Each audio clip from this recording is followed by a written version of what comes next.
नमस्कार, मैं हूं सैफ खान और आप देख रहे हैं HN न्यूज। आइए नजर डालते हैं आज की एक खास खबर पर। न्याय न मिलने पर पीड़ित परिवार डाक कार्यालय पर बैठा अनिश्चितकालीन भूख हड़ताल पर। उत्तर प्रदेश सरकार पीड़ितों को न्याय दिलाने के लिए अथक प्रयास कर रही है। इसके बावजूद भी कर्मचारियों की शिथिल कार्य प्रणाली के चलते पीड़ित परिवार न्याय पाने के लिए अधिकारियों के चक्कर लगाने के बाद थक हार कर प्रधान डाकघर कार्यालय पर अनिश्चितकालीन के लिए भूख हड़ताल पर बैठ गए हैं। मैनपुरी के कलेक्ट्रेट स्थित डाकघर पर एक परिवार अपनी मांगों को लेकर भूख हड़ताल पर बैठ गया है। पीड़ित परिवार के मुखिया डाकघर में कार्यरत रहे हैं। उनकी मौत के बाद बेटे को जल्द नौकरी की मांग और भत्ते के साथ सरकारी मकान से ना निकाले जाने की मांग रखी गई है। वहीं मामले को लेकर डाक अधीक्षक ने भी मीडिया से रूबरू होते हुए बताया कि सारी जायज मांगों को लेकर विभागीय पत्र जारी कर दिए गए हैं। कागजी कार्रवाई पूरी होने के साथ ही अन्य विभागीय सुविधाएं दी जाएंगी। एक परिवार जो जिनकी मौत हो गई है, आज जो है ना यहाँ भूख हड़ताल पर बैठा हुआ है। सर, पूरा मामला क्या है? ये जो भूख हड़ताल पर बैठे हुए हैं, ये परिवार हमारे अशोक रावत MTS जो कि मैनपुरी डाकघर में कार्य कर रहा था, उसका निधन हो गया था। उसके निधन के बाद जो भी सुविधाएं इनको दी जानी चाहिए प्रोविजनरी बेसिस पर उनको प्रदान कर दी गई हैं। कुछ मामले ऐसे हैं, एक दो उलझे हुए हैं जो कि थोड़ी कॉम्प्लिकेटेड हैं और उनको उसके हित में वो यहाँ से नहीं होने, वो DAP से होने, हमारे अकाउंट सेक्शन से, लखनऊ से होने। तो जो जैसे उसका प्रोविजनल पेंशन वो ले रहा है, GPF का पेमेंट उसको हो गया है, बाकी जो एंटाइटलमेंट है उनका पेमेंट उनको हो गया। केवल एक DCRG का होता है, उसमें नियम ये होता है कि अगर कोई विभागीय कर्मचारी सरकारी आवास में रह रहा है जी, तो उसका भुगतान उसको तब किया जाता है या तो वो भुगतान को उसको खाली कर दे, उस अकोमोडेशन को खाली कर दे। ये खाली नहीं करता है तो वो अपनी रिक्वेस्ट डाले इस बात की, साहब मैं खाली नहीं कर सकता हूँ, तो उसका पीरियड है 2 साल का, उस पीरियड तक हम दे सकते हैं। हमने उसको ऑलरेडी पहले दिया हुआ। उसके बाद उसको एक्सटेंशन के लिए, तो अभी कल हमारी बात हुई थी DAP से, तो हमने उसके कहा था पेंशन के लिए उसका पेंशन पेपर निकलवा दिए जाए। तो उन्होंने ये कहा कि आप ऐसा करिए, उसको एक्सटेंशन जो रिटर्न में 31 उसका 2 साल का पूरा दे दीजिए। मैंने कल उसका एक्सटेंशन पूरा कर दिया 31 मार्च 2021 तक का, 21 तक का उसको आवास में रहने के लिए परमिशन दे दी है और उसके बाद उसका DCRG का भी क्लेम हो जाएगा। सर, ये उसका पीड़ित का कहना ये भी है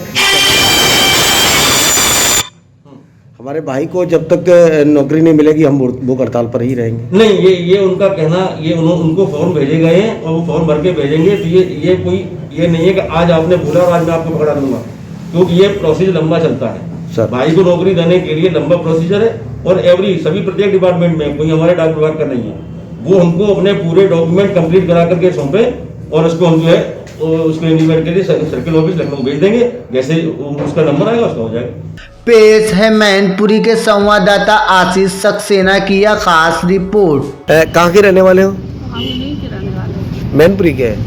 अच्छा, आपके पति क्या डाक विभाग में थे? हाँ। अरे, उनकी मौत कब हुई और आप भूख हड़ताल पे आप बैठी हो, किस लिए बैठी हो, क्या मांग है? इसीलिए बैठे हैं कि अभी तक आते रहे, मेरी कोई सुनवाई नहीं हुई। यहाँ आते थे, लौट जाते थे। अब हमें मजबूरी में ये लेने पड़ा, क्योंकि हमारे चारों बच्चे छोटे छोटे पढ़ने लिखने वाले हैं। करीब 20 महीने हो गए, अभी तक मेरा कोई काम नहीं हुआ। 20 महीने लगातार भाग रही है। माता जी, किस तरीके की मांगे हैं आपकी? वो हमारी मांगे यही है, शर्त है कि हमारे वो भुगतान है जो हो जाए और मेरी पेंशन बढ़ जाए, मेरे बच्चे की नौकरी मिल जाए। नहीं, तो इस संबंध में आपने जिलाधिकारी को और अपने विभाग के उच्च अधिकारियों को शिकायत नहीं की थी आप? हाँ, सबको शिकायत की, सबको देते थे। इसके बावजूद भी क्या हुआ? कोई भी अभी तक कार्रवाई नहीं हुई, कोई लेटर नहीं आया कहीं से, फंड भी वो कुछ नहीं दिया। क्या नाम है गुड़िया, और यहाँ पर जो ना प्रधान डाकघर पे क्यों जो ना यहाँ पर बैठी हुई हो भूख हड़ताल पर? मेरा नाम प्राची सिंह है। मेरे पापा की डेथ 25/3/2019 में हुई थी। उनका अभी तक कोई भी भुगतान, जो फाइनल पेंशन थी और फाइनल DCRG थी, वो अभी तक नहीं हुई है। ना ही मेरे भैया की कोई नियुक्ति का हुआ है।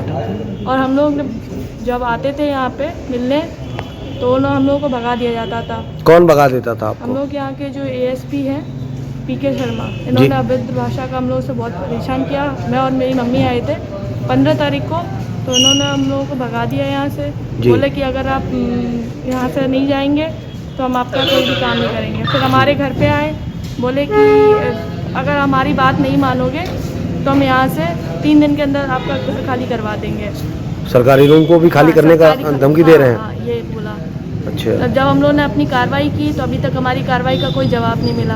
अच्छा, कितने अधीक्षक से, जो अधीक्षक है इनके पास आगरा से भी इनके लिए नोटिस आया था कि ये इनका जांच करे पीके शर्मा के ऊपर, लेकिन अभी तक इन्होंने भी कोई हम लोग को जवाब नहीं दिया है।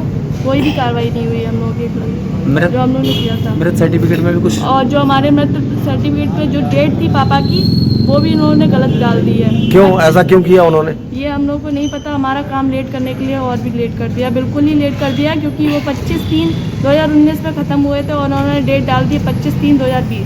किन्होंने डाल दी? अधीक्षक।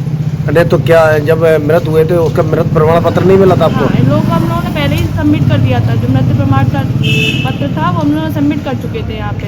और दूसरा नहीं है क्या आपको? हमारे पास है। अच्छा, तो ये बताइए कितने दिनों से आप चक्कर काट रही हो न्याय पाने के लिए? हम लोग 25/3/2019 से यहाँ पे चक्कर काट रहे हैं। तो अभी तक कोई निदान नहीं कोई हुआ? कार्रवाई नहीं। आज भूख हड़ताल पर बैठी हो? हाँ, आज भूख तो ये भूख हड़ताल कब तक जारी रहेगी? जब तक हमारे सारे भुगतान नहीं हो जाएंगे और पीके शर्मा के खिलाफ कोई कार्रवाई नहीं हो जाएगी और जो हमारे भैया की नौकरी का है ये नहीं हो जाएगा, तब तक हम लोग यहीं बैठे। तब तक हड़ताल जारी रहेगी?